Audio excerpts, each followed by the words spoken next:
निकाय के चुनाव में अखिलेश से रूठे मुसलमान, मुसलमानों को साधने के माया के भी नहीं पूरे हुए अरमान। निकाय में दिया धोखा, 24 में किसके साथ होंगे मुसलमान।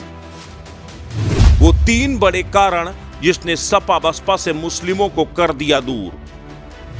हो गया बड़ा खुलासा, सुनकर माया और अखिलेश हो जाएंगे बेचैन। उत्तर प्रदेश की सियासत में एम फैक्टर राजनीति की दिशा और दशा तय करता है। पूरी सियासत के केंद्र बिंदु में एम फैक्टर होता है।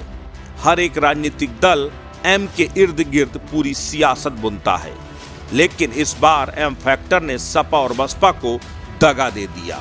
आखिर क्यों? अतीक और अशरफ की मौत पर आंसू बहाकर अखिलेश यादव मुस्लिमों के रहनुमा बनने चले थे, लेकिन मुस्लिमों ने दगा दे दिया। मायावती एक बार फिर दलित मुस्लिम वोटों की चाह में 17 में से 11 मेयर उम्मीदवार मुस्लिम उतार दिए। फिर भी मुसलमानों ने माया से मुंह मोड़ लिया। बड़ा सवाल यह है कि आखिर सपा और बसपा से मुस्लिमों की नाराजगी के मायने क्या हैं? वो कौन सी बड़ी वजह हैं जिससे मुस्लिमों ने सपा और बसपा से मुंह मोड़ लिया?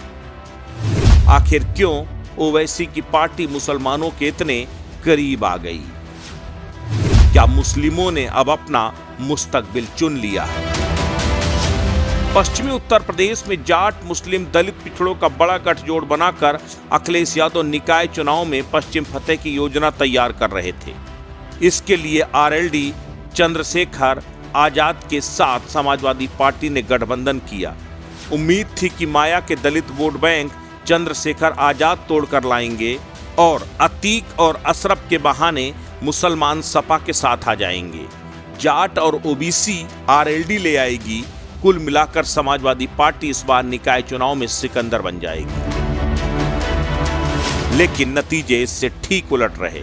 इस बार मुस्लिमों ने न सिर्फ समाजवादी पार्टी से मुंह मोड़ लिया, बल्कि बहुजन समाज पार्टी से भी दूरी बना ली। ऐसे में अब हम आपको बताते हैं कि आखिर वो कौन सी बड़ी वजह हैं जिसकी वजह से सपा बसपा से मुस्लिमों ने दूरी बनाई, और क्या ये दूरी सिर्फ निकाय चुनाव तक थी या 2024 में भी जारी रहेगी।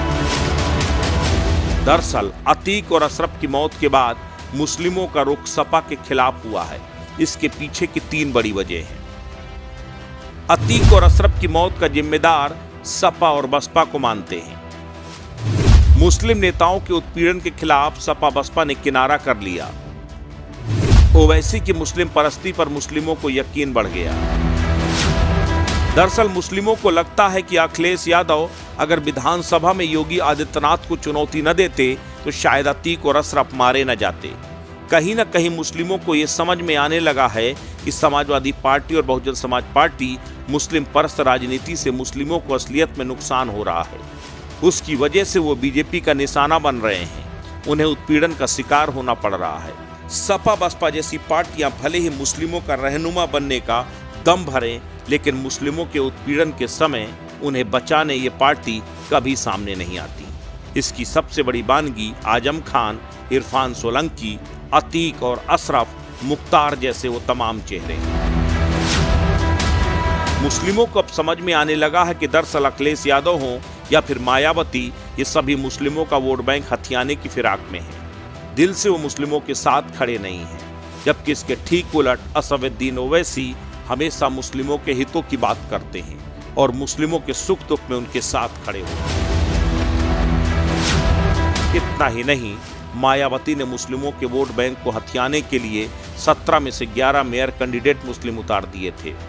बावजूद इसके एक भी सीट माया जीतने में कामयाब नहीं हो पाई। जबकि इसके ठीक उलट अखिलेश यादव ने इस बार मुस्लिम तुष्टीकरण से खुद को अलग करने की कोशिश की। उसका खामियाजा अखिलेश को भुगतना पड़ा।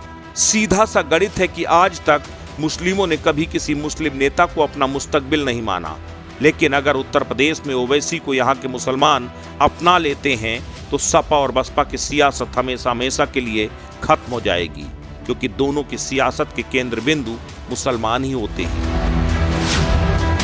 यही वजह है कि बीएसपी की बर्बादी की उम्मीदें तो मुस्लिम वोटों के छिटकने के साथ ही ध्वस्त हो गई थीं, लेकिन समाजवादी पार्टी की 24 की उम्मीदें भी तार तार होती नजर आ रही हैं। अस्तित्व न्यूज यूपी के लिए ब्यूरो रिपोर्ट।